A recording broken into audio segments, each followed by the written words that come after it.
Welcome back to Mountain Connections. We cannot talk about the Olympics without having Tom Kelly in studio. He is an authority, worked for U.S. Ski and Snowboard for over 30 years, has attended over 75 finishes where we have medaled here in the United States.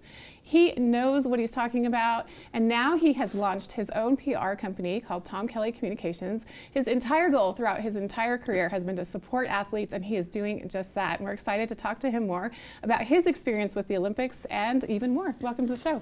Great to be here. Actually, great to be back. I haven't sat in the chair for a little while. It has been a little while, and it is great to have you back. You've had many years here on Park City Television talking about U.S. Ski and Snowboard and other things as well. Yeah, it's really been fun. I remember when I moved here in 1988, one of the first things I ended up doing was getting on Park City TV to talk about the U.S. ski team. And the studio was up in Main Street at that time, up on the third or fourth floor of an office building, and kind of a lot smaller than it is today. And we didn't actually have a whole lot of stories to tell, but now there's been quite a bit. And my career in the last 9 months or so has really spread out to a lot of other sports, and still really excited to be involved with the Olympics. So let's go back to the beginning. Did you always want to have a career in skiing and in winter sports? Well, when I do my Behind the Gold public speaking, one of the things I always do is I ask the audience, think about your first Olympic memory, that first time that you saw the Olympics. And for me, it was when I was 7 years old, Madison, Wisconsin. I was home from school with the measles or something, and Mom had to leave to go get something out of the house, and she put me on the couch. She put the Olympics on television from Squaw Valley and told me, don't move, watch this. And first time I saw skiing, first time I saw the Olympics, but I was hooked as a 7-year-old. You were hooked. And I remember watching my first Olympics as well. It was a Summer Olympics in Los Angeles, watching it with my brother. It's interesting how that sticks in your head, how the Olympics are so powerful and so meaningful to many, many people that you remember those experiences. You really do. And from having done this for a while, there's a lot of memories that people have. Nadia Comaneci's perfect score, the Franz Klammer downhill run in '76, the USA-Russia hockey game in Lake Placid. And it's always fun to see what memory people have from their first Olympics. And a lot of people saw those 1984 games in LA. Yeah, really, that was an incredible time for our history with sports, and really things are just improving and getting better, and our athletes are just really powerful people, and we're so lucky to have so many Olympians here in Park City. But you have always been involved with supporting athletes. Even back when you started as a teenager, you took pictures of athletes in your home state and then merged into a bigger career. Yeah, it was fun, and I didn't ski for about 10 years. So when I was 7, I saw skiing, but I didn't ski till I was maybe 18 years old.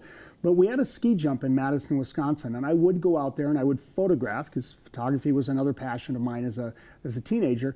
I'd photograph the ski jumpers, and some of them, like Ron Steele, who just retired as president of Rosnell, was one of those jumpers back in the 60s that I photographed in Madison. And as a high school student, I became the team's photographer of sorts, so doing their headshots, team pictures, action shots whenever they came to the Blackhawk ski jump in Madison. So when you think back about your role over the past 30 plus years, what have been some of the standout experiences for you as far as supporting athletes? It's I'm often asked my favorite Olympic moment and things like that, and it's always been hard because there's just so much balance. I think, though, I'm going to approach this 2 ways. First of all, just helping athletes. I just like to be there and help them tell their story. I had a call last week from a skeleton athlete from another country who just wanted some advice and counsel as to how he could better tell his story. But then when it comes to favorite moments, I never really wanted to pick one because there's been so many. Certainly Peekaboo Street, who's coming on the show today, being there for her gold medal in '98 and her silver medal in 1994 was a real thrill. But the ultimate came, of course, in 2018 in Pyeongchang when Keegan Randall and Jesse Diggins won the team sprint gold medal, and it's going to be hard to ever beat that one for me because I grew up working with cross country. So to see the success of that program and know that I played some role in helping to tell that story was really gratifying. And that was a really monumental moment because it was the first time our team, a Nordic team, had won in that competition, correct? Yeah, it was. And you'll have Billy DeMong on today too, and he can talk to you about another team that won a medal, the Nordic combined team in 2010, which was also an amazing accomplishment, something that really those athletes worked 15 years for that moment. But there's something special about it, winning together as a team. We're pretty much an individual sport in skiing and snowboarding, so when you have those opportunities like Jesse and Keegan did to win as a team, it's particularly gratifying because it's shared with someone else. Absolutely.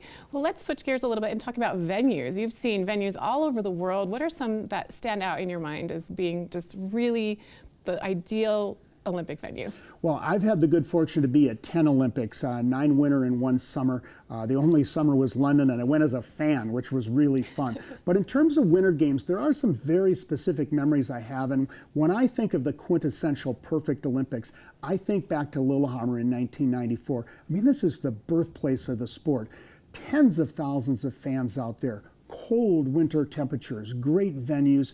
It just was an amazingly well-run games. Salt Lake City in 2002 being right here at home, of course, a lot of memories there.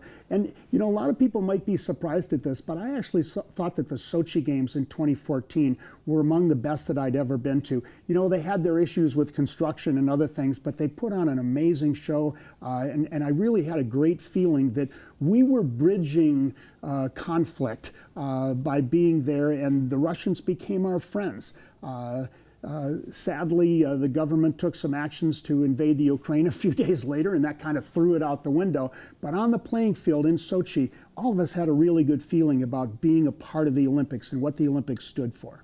It's good to hear an insider's perspective, because here back in the States, we see what we're shown and kind of get a different idea. So that's really interesting to hear your point of view. What about Salt Lake? Well, Salt Lake was amazing. We didn't really know what to expect, and you think, well, it's going to be challenging because I'm here in my hometown. I'm going to want to go about my normal routine, but I can't because the Olympics are here. But in the end, it was an amazing experience. And of all the Olympics that I've been to, I don't think anyone captured the spirit like Park City did. I remember those little fire pits that Miles Rademan helped to organize all up Main Street, and the little gatherings of people every evening there. The real spirit of the Olympics came through here in Park City, and I hope that we get another Olympics back here before too long. I do too. I think a lot of us here in Park City are hoping for that. Time will tell, but fingers crossed. So let's talk a little bit about Olympic dreams and how we can all inspire the next generation to be a part of an Olympic dream. Well, the Olympics inspire kids, and we go back to think about your first Olympic moment. Athletes have that too. One of my favorite stories is Nikki Stone, who lives here in Park City. Is the 1998 Olympic freestyle aerials gold medalist from the Nagano Games. When she was about 4 years old growing up in Boston, she watched the Olympics, and she saw Nadia Comaneci get that perfect 10 as a gymnast. And young Nikki, she went out and she got these milk crates, as I understand the story, and she practiced standing up on the milk crates, and she had a ribbon with a medal that she practiced putting around her neck. These are the dreams that really inspire kids, and I get some great energy when I'm around the Youth Sports Alliance group and the great stories we have across so many different sports here, and on young boys and girls who are just inspired. And it doesn't have to end up with an Olympic gold medal.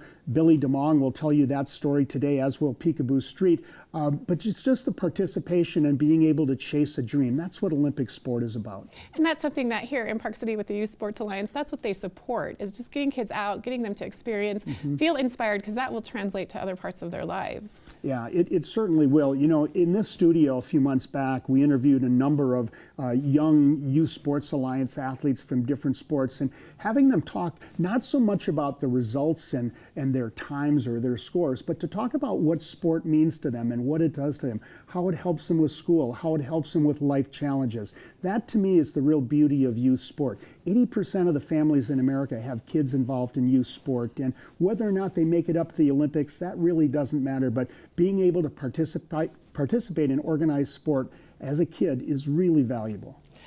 And looking back on this time that you had participating in Olympic Dreams, what was one of your biggest challenges?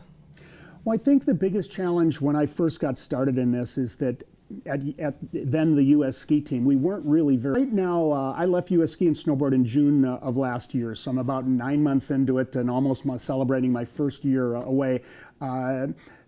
I want to continue to use my knowledge and my skill in communications and public relations and my network of contacts to help within the Olympic sphere. So everything that I do is Olympic oriented. I want to make sure I'm touching on the Olympics in some fashion. So I'm working with a lot of different sport programs. I'm working with the Olympics in a variety of different projects to help tell the story of Olympic sport and all of the great athletes who participate.